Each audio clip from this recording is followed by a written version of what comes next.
খুব খেয়াল করে দেখবেন আমরা কারোর জীবনে লক্ষ্মী, কারোর জীবনে কালী, কারোর জীবনে দুর্গা, আবার কারোর জীবনে অলক্ষ্মী। কি জানো তো, নারীর অনেক রূপ এবং আমরা নিজেরাও ফিল করি আমরা সবার জীবনে ভালো নই আর ভালো হতেও চাই না। সময়ের সাথে যখন যার সাথে যেমন ব্যবহার প্রয়োজন হবে ব্যবহার করতেই হবে, সেটা অবশ্যই আমরা আমাদের মা দুর্গা দিয়ে শিখেছি। হ্যালো এভরিওয়ান, আমি প্রিয়াঙ্কা, আমার ব্লগে তোমাদের স্বাগতম।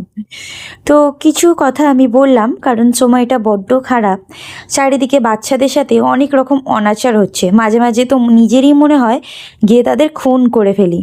জানি না সরকার কী স্টেপ নেবে বা কী কিছু, তবে একটু মনটা ভারাক্রান্ত। তো আজ শনিবার, আমাদের নিরামিষের দিন, সন্ধেবেলা আমি, মাম্মাম আর ওর বাবা মিলে যাচ্ছি পুজো দিতে।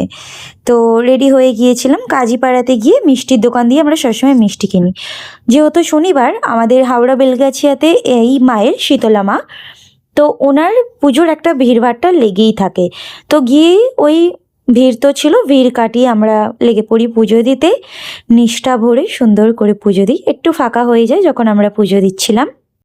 আর রাস্তাতেও ভালোই ভিড় হয়ে থাকে। তো পুজো কমপ্লিট করে মায়ের কাছে বিদায় নিয়ে চলে আসি একটা ঠান্ডার দোকানে, একটু ঠান্ডা জল খাবো, কারণ প্রচুর পরিমাণ গরম পড়েছে। তোমরা হয়তো ভাবতে পারো আমি তার মধ্যে কেন ফুল স্লিভস পরেছি, ওটা পিওর কটনের, সমস্যা কিছু হয়নি। তারপর আমি তো তোমাদের জানিয়েছি আমার বাড়ির কাছে মেলা বসেছে, একটু এখানে চক্কর দিই। আর মাম্মাম যে কী পরিমাণ এই গাড়িতে উঠতে পছন্দ করে কি বলবো। বাড়ি চলে আসি, আমি রান্না করে যাইনি জানো তো। ওর বাবা বলছিল যে রুটি ঠান্ডা হয়ে গেলে একদমই ভালো লাগে না খেতে, বাড়ির ওপিনিয়নে, তার জন্য এসে রান্না করি। আর একটু আলু ভাজবো, আর ইচ্ছে ছিল আজকে ভাত খাবো, কিন্তু ভাত ছিল না। ও একটু মুড়ি খেয়ে নিয়েছি আমি, আর সবার জন্যই রুটি করে দিয়েছি, মাম্মা, মামুনি, বাবা, ননদ, সায়ন, সকলের জন্যই। শরীরটা খুব পরিমাণ গরম হয়ে গেছে, আমি নিজেও ফিল করতে পারছি। একটু হলেও শরীরটা খারাপ লাগছে, বুঝতে পেরেছো তো, প্রচুর গরম আর উল্টোপাল্টাও খেয়েছি ইদানিং। তো ওই ঝটপট তাড়াতাড়ি করে রুটিটাও করে ফেলবো, আর আলু ভাজাটা না আমি কমিয়ে দিয়েছি, কারণ যেহেতু আমাকে একা হাতেই টোটাল করতে হবে।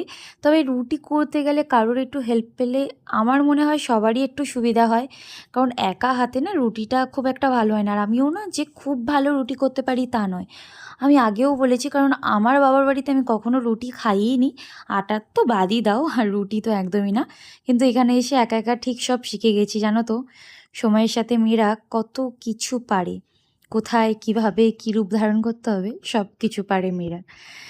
অবশ্য ছেলেরাও পারে, ছেলেদেরও নানা রকম রূপ আছে, কেউ শিব, কেউ নারায়ণ, যখন যার যেটা প্রয়োজন, কেউ বিশ্বকর্মা, তেমন রূপে তারা নিজেদের ধারণ করে নেয়।